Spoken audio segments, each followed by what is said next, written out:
Hello my dear subscriber and viewers, welcome back to my channel. So இன்றைக்கி இந்த வீடியோவில் என்ன நம்ம பார்க்க போகிறோன்னா 2024 ஏபிசியில் இருக்கிற சிபிசி எக்ஸாம் பேட்டர்ன் வந்து சேஞ்ச் ஆகுது 2024. ஸோ இது ஒரு ஸ்லைட் சேஞ்சஸ் தான். இதுக்கு முன்னாடி நம்ம 2023 வரைக்கும் சிபிசி எக்ஸாம் மல்டிபிள் சாய்ஸாக இருந்தது.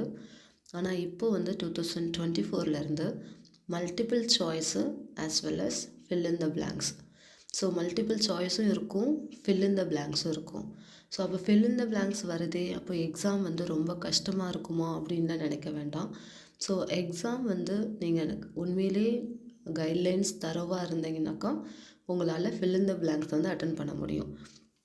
ஸோ நம்ம இதுக்கு முன்னாடி மல்டிபிள் சாய்ஸு இருந்த போது கைட்லைன்ஸ் தெரியலனாலும் ஏதோ மேனேஜ் பண்ணலாம், பாஸ் ஆகிற அளவுக்கு மேனேஜ் பண்ணலாம். ஸோ பாதி கைட்லைன்ஸ் தெரிஞ்சுட்டு மீதி பாதி கைட்லைன்ஸ் தெரியலனாலும் எப்படியோ நம்ம மேனேஜ் பண்ணி பாஸ் ஆகிடலாம். ஆனால் இப்போ 2024 fill in the blanks type பண்ணுறதுனால நம்மளுக்கு தரவாக கோடிங் கைட்லைன்ஸ் வந்து தரவாக இருந்தாக்கா கண்டிப்பாக உங்களுக்கு இந்த எக்ஸாம் ஈஸியாக தான் இருக்கும்.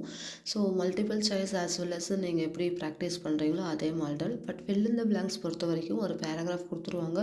ஸோ அதை நம்ம படித்து பார்த்து கோடிங் கைட்லைன்ஸ்லாம் ஃபாலோ பண்ணி நம்மளா இண்டெக்ஸில் போயிட்டு கோடு தானாகவே எடுக்கணும். ஸோ ஃபார் எக்ஸாம்பிள் இப்போது பேஷண்ட் வந்து ரிப்பேருக்காக வந்திருக்காங்க, இல்லை டிப்ரைட்மெண்ட்டுக்காக வந்திருக்காங்க அப்படின்னா, ஸோ அந்த டீட்டெயில்ஸோடைய சர்ஜரி வந்து நம்மளுக்கு கொஷினில் கொடுத்துருவாங்க. ஸோ இதுக்கு நம்மளுக்கு என்ன கோடு கொடுப்பீங்க அப்படின்னு கேட்பாங்க. ஸோ இதில் வந்து நம்ம இண்டெக்ஸில் போயிட்டு சிபிடி புக்கில் இண்டெக்ஸில் டிப்ரைட்மெண்ட்டுன்னு லீட் பண்ணி டிப்ரைட்மெண்ட்டுக்கு கேட்ட எந்த டெப்த்துன்னு பார்த்து அந்த டெப்த்து கொஷினில் எவ்வளோ சென்டிமீட்டர் கொடுத்துருக்காங்கன்னு பார்த்து அந்த சென்டிமீட்டரை வச்சு நம்ம கோடு தானாக எழுதணும். அந்த பிளாங்க்கில் fill in the blanksல கோடு நம்மளாக எழுதணும். ஸோ இதுக்கப்புறம் வேறு சர்ஜரியும் அதில் அடிஷ்னலாக இருந்துச்சு அப்படின்னா அதை வந்து மறுபடியும் இண்டெக்ஸ் பேஜ் போயிட்டு அந்த டேர்மை வச்சு கோடு எடுக்கணும். ஸோ இது ரெண்டும் ஒன்றா கோட் பண்ணலாமா வேண்டாமா இந்த டீட்டெயில்ஸ் எல்லாமே கோடிங் கைட்லைன்ஸை ஃபாலோ பண்ணி அந்த fill in the blanksல எழுதணும். ப்ளஸ் நம்ம கொஷினில் வந்து கோட் ஃபார் ஒன்லி சிபிடின்னாக்கா சிபிடி மட்டும் கோட் பண்ணிவிட்டு விட்டுடலாம்.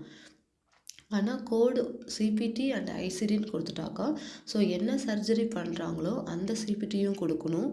அதுக்கான டயக்னோசிஸ், ஸோ அல்சரா இல்லை ஊண்டு இன்ஃபெக்ஷனா, அது எந்த ஏரியாவில், அந்த டீட்டெயில்ஸு ஃபுல்லாக ஐசிடியும் கொடுக்கணும். ஸோ சிபிடி ஐசிடி இது மேனுவலாகவே நம்மளா இண்டெக்ஸ் பேஜிலேருந்து கோடு எடுத்து எழுதணும். இதுதான் fill in the blanks model. So இந்த மாடல் வந்தால் கொஞ்சம் கஷ்டமாக இருக்கும். பட் நீங்கள் நல்லா ப்ராக்டிஸ் பண்ணியிருக்கீங்க, நல்லா கைட்லைன்ஸ் வந்து ஃபிங்கர் டிப்ஸில் இருக்குன்னா உங்களால் கண்டிப்பாக இந்த எக்ஸாம் வந்து ஈஸியாக தான் ஃபீல் பண்ணுவீங்க. ஸோ இதுதான் பிக் சேஞ்சஸ்ஸு. இது நான் வந்து என்னுடைய ஸ்டூடெண்ட் என்னுடைய சப்ஸ்கிரைபர்ஸ் டவுட் கேட்டதுனால நான் ஏபிசிக்கு காண்டாக்ட் பண்ணி எக்ஸாம் பேட்டர்ன்ஸ் எப்படி இருக்கும் 2024 அப்படின்றத மெயில் பண்ணி கேட்டேன். ஸோ அவங்கக்கிட்டேருந்து வந்த ரிப்ளை தான் இது. இன்னும் கன்ஃபார்ம் ஆகலை, but it will be changes with 2024 சொல்லியிருக்காங்க. ஸோ கண்டிப்பாக சேஞ்சஸ் இருக்கும், அதனால் நல்லா ப்ரிப்பேர் பண்ணுறாங்க. கைட்லைன்